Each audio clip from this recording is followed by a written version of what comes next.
En esta sesión vamos a continuar revisando los pasos para la elaboración de la teoría de cambio y nos vamos a concentrar en el paso 4, ¿cierto? Ya hemos analizado los resultados del ACDN para definir cuál es el cambio esperado y los dominios de cambio, vale decir, lo que queremos lograr con el proyecto y los cambios que son estratégicos. Y en este momento entonces vamos a empezar a construir el cómo alcanzar, el camino que nos va a permitir alcanzar esas estrategias. Paso 4.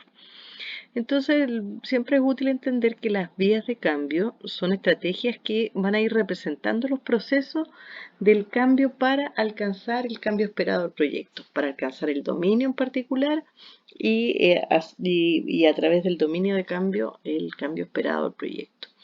Entonces, claro, los elementos que integran las vías de cambio son una serie de cambios intermedios, ¿cierto? Que describen este proceso y el cual se basa en actividades que van a permitir que este proceso se desarrolle. Y por supuesto están relacionadas con el dominio de cambio que vamos a trabajar y también interrelacionadas, ¿cierto?, con los otros dominios de cambio. Pero siempre cuando las visualizamos, entonces acá arriba vamos a ver eh, el cambio esperado. En el ejemplo, la infancia en la municipalidad de Fantasía sufre menos violencia física, psicológica y sexual en sus familias y en la comunidad. Y acá, ¿cierto? Vamos a encontrar arribita los tres dominios de cambio. Y acá, ¿cierto? Hacia abajo vamos a encontrar las vías de cambio, que son el proceso gradual, ¿cierto?, de cambios que va a permitir alcanzar los dominios. Y acá abajo, las actividades que van a permitir que este proceso gradual de cambio se dé. Esa es en la visualización. Ahora, cuanto más diverso el grupo que elabora la teoría de cambio, entonces tenemos mayor posibilidad de dialogar sobre cuáles son los cambios que son más adecuados en el contexto, en la realidad local y poder utilizar los elementos que tenemos ya identificados en nuestro análisis situacional o en los análisis previos que hemos realizado. Entonces, es siempre importante tener en cuenta que la participación de los niños, de otros actores, del equipo, va a ayudar a enriquecer esta estrategia de cambio y contextualizándola y utilizando las informaciones obtenidas en el ACDN.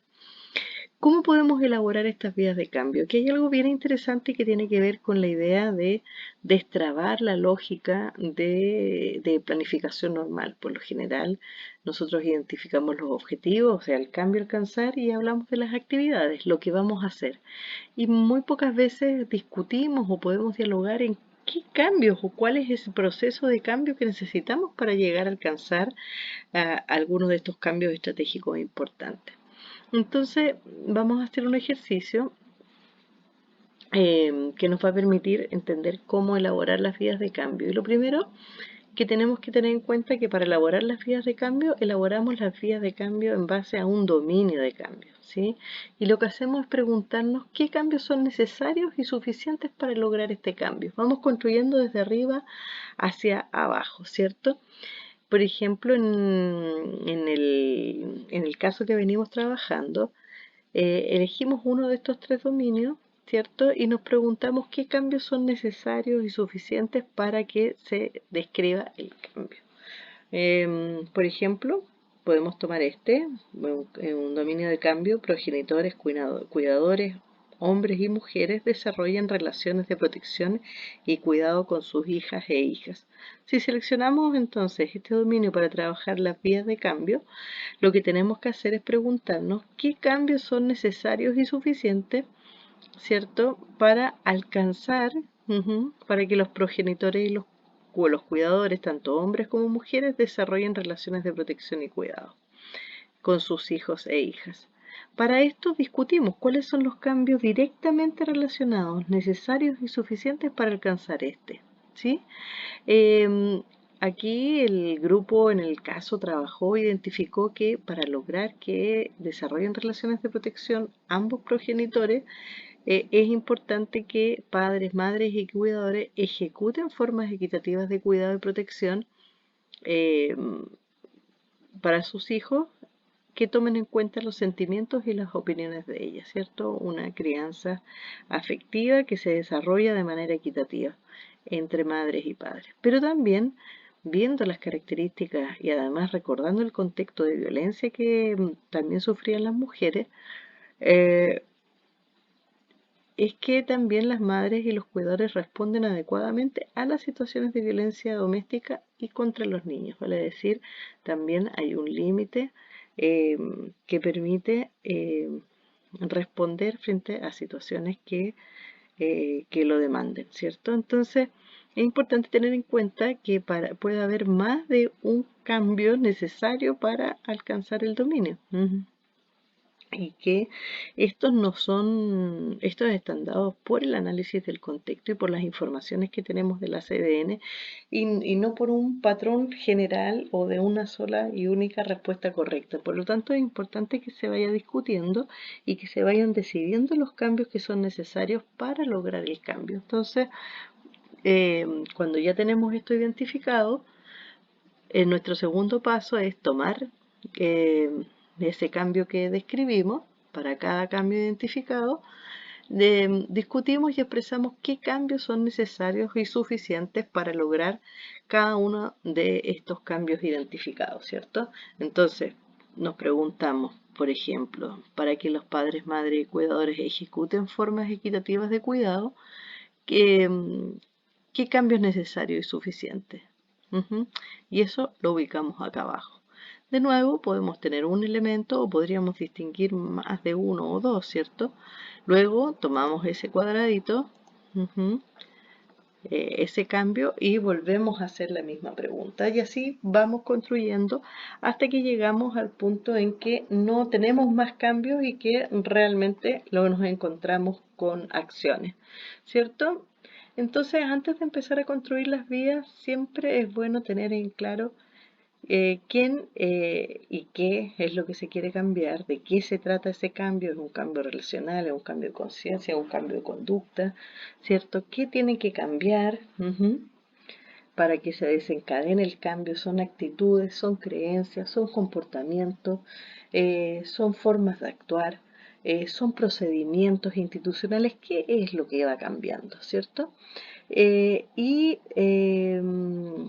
elementos nos ayudan entonces a ir generando estas preguntas. Si nos fijamos, vamos construyendo desde arriba hacia abajo, ¿cierto? En la gráfica, ¿cierto? Desde el dominio de cambio y nos vamos preguntando qué cambio es necesario y suficiente para alcanzar el dominio, y cuando elaboramos ese cambio, tomamos ese cambio y le volvemos a hacer la misma pregunta de tal manera de ir construyendo un proceso, ¿sí? Cuando vamos a ver que en la discusión llega un momento en que ya no es posible identificar cambios en el proceso, y esto ya es señal de que es posible preguntarse cuáles son estas actividades que van a permitir promover estos cambios descritos en la vida. Y esta parte es bien importante porque de acuerdo al tipo de cambios también tenemos que pensar qué actividades pueden promover esos cambios y entonces dar espacio a la innovación, a la creatividad y a la generación de entonces estas actividades, que es lo que realmente va a ser el proyecto para alcanzar estos cambios en los distintos sujetos. Esto, bueno, lo hacemos para cada uno de los dominios de cambio, ¿cierto? Estructuramos las vías y luego trazamos las relaciones a través de flechitas entre el propio dominio y entre los dominios de cambio de la teoría de cambio, de tal manera de construir la gráfica. Y cuando tenemos este primer ejercicio, ¿cierto? Lo que hacemos es comprobar las vías de cambio, si es que estas son coherentes, y realizamos los ajustes necesarios.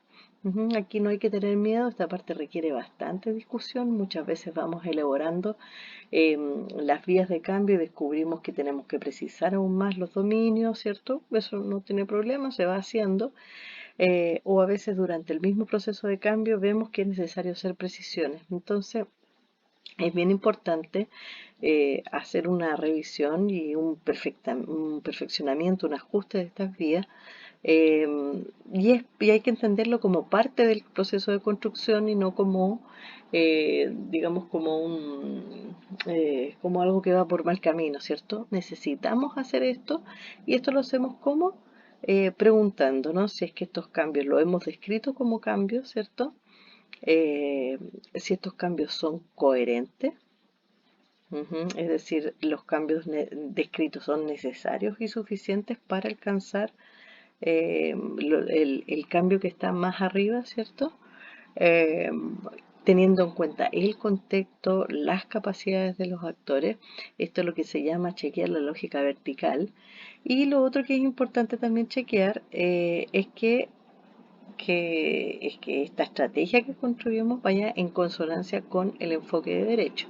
Y aquí de nuevo podemos utilizar estas dos herramientas, tanto los componentes para el cambio como los propios principios de la Convención de los Derechos del Niño para poder revisar estas vías de cambio, ¿cierto? Podemos revisar los componentes, podemos revisar las vías y preguntarnos si existen o se expresan al menos tres de estos componentes para el cambio en la estrategia misma, ¿cierto?